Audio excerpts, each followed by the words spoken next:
Afraid of the looming nationwide protest, Tinubu continued his appeal to Nigerians to shelve the protest. He invited traditional rulers to Aso Rock to appeal to them to tell their subjects in their different localities to abandon the protest. In that meeting, he told the royal fathers, quote, "The sponsors of the protest do not love our country. They have no love for the nation. They do not understand citizenship. They have alternative passports. They are in different parts of the world holding meetings virtually. We do not want to turn Nigeria into Sudan. We are talking about hunger, not burials. We have to be careful. We should be careful with premature politics, politics of hate and anger. The internet has made it possible to hold meetings in artificial settings. They hold meetings and sponsor anger," unquote. First of all, Tinubu said that the sponsors of the protest hate Nigeria, that they do not love the country. That will mean him because he sponsored protests in 2012, 2014. In fact, he benefited from the protests he sponsored. He not only participated in the protests, he made sure he sent the message that the people understood the message. That was why they backed his party in 2015 presidential election. Shehu Sani also told him to his face that he is the father of protests in Nigeria, that young Nigerians are trying to learn from him or that they've learned from him to protest. So when did a protester, someone demanding for good governance, become a hater of his country? If they don't love their country, they would have said, no need protesting, let me find a way to leave this country. They might decide to go into serious crimes to raise money to leave the country. After all, they don't love the country. So protests are rooted in patriotism. It's just that his was fake. If it wasn't fake, his conduct in office would have been different. Yes, all the policies that he implemented have plunged Nigeria into serious poverty.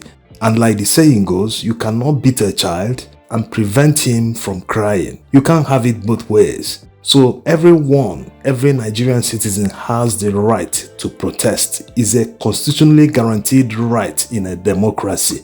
Never mind the fact that the Nigerian military are now inserting themselves into politics. They've turned to spokespersons of people in power instead of focusing on their mandate, which is solving all the security challenges facing this country.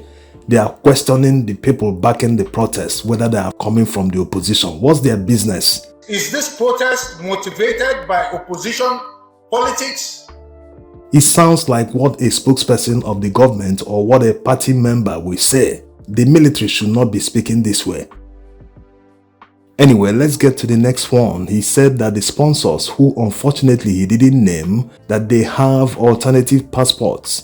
There's nothing illegal about having a second citizenship. After all, Tinubu has a second citizenship, or used to have. It depends on the one you want to believe, but it was revealed during the campaigns that he has a Guinean citizenship. The passport was published. We made a video about it at the time.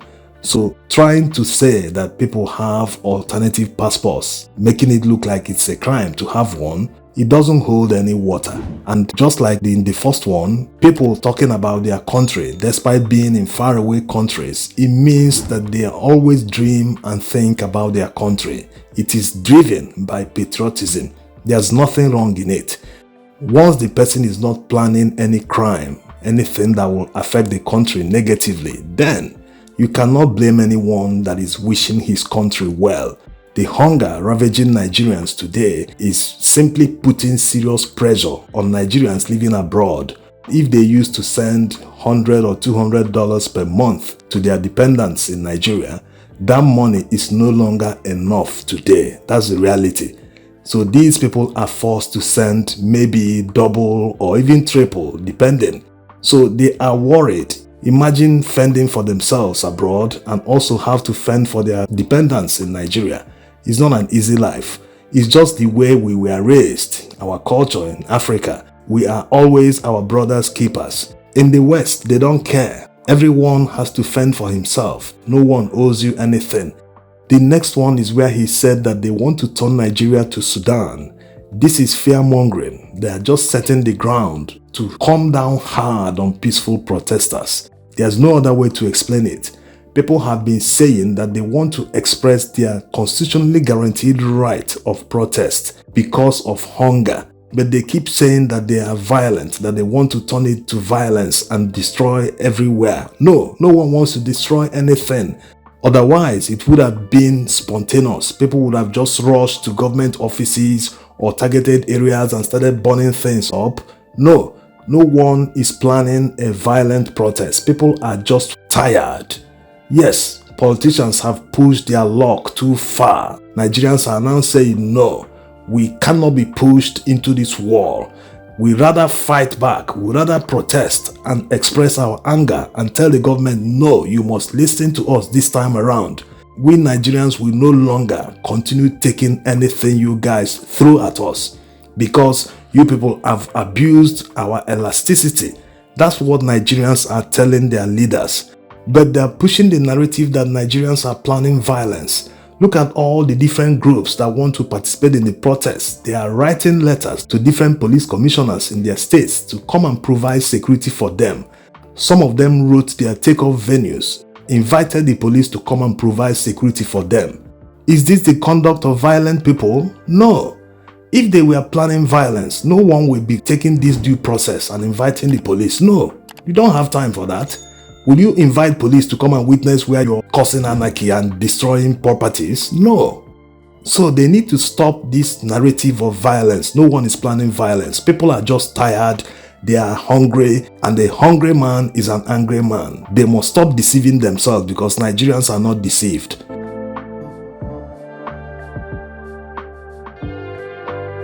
In all that Tinubu told the royal fathers, he still found a way to insert politics of hate.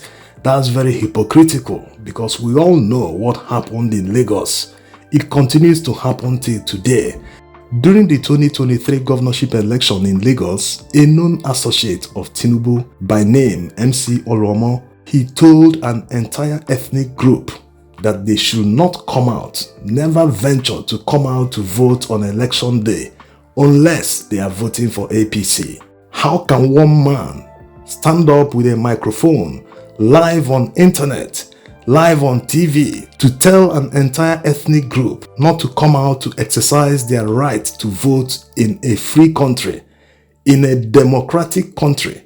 And Tinubu never said anything about it up till today.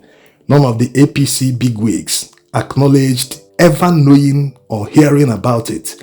Yasukuti, please, if you don't want to vote for us, please sit down for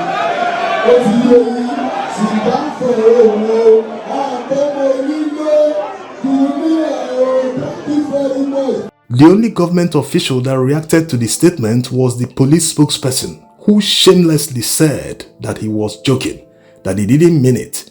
At the end of the day, on election day, thugs prevented thousands, if not millions, from voting simply because they are Igbo people. So how is this not politics of hate? This type of massive disenfranchisement of people from a particular region, of course, even Yorubas suffered the same fate. Yes, because there's no way they could tell who is who, where someone comes from, by merely looking at the person. So they just disenfranchised anyone they felt didn't look Yoruba enough. But this type of massive disenfranchisement of people never happened in northern Nigeria during the elections. For a Kota primary school here, we're not allowed to vote. Once you get to the gate, they ask you if you're from Lagos State. Once you're not from Lagos State, East, Imo State, Anambra, they'll tell you to go back, go to your place to vote. That's the situation here, Kota primary school. So we are not always voting. So who is the father of politics of hate in Nigeria?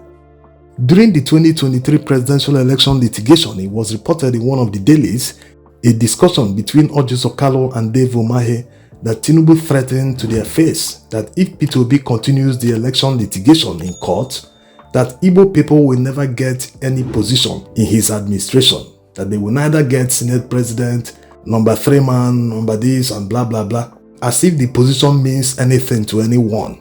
Someone who has already made a deal with Akpabio during the primaries. So you can understand the level of political hate that one man plays, and he will turn around to accuse others of doing the same when it is very clear that he is the one that plays politics of hate. Thanks for watching.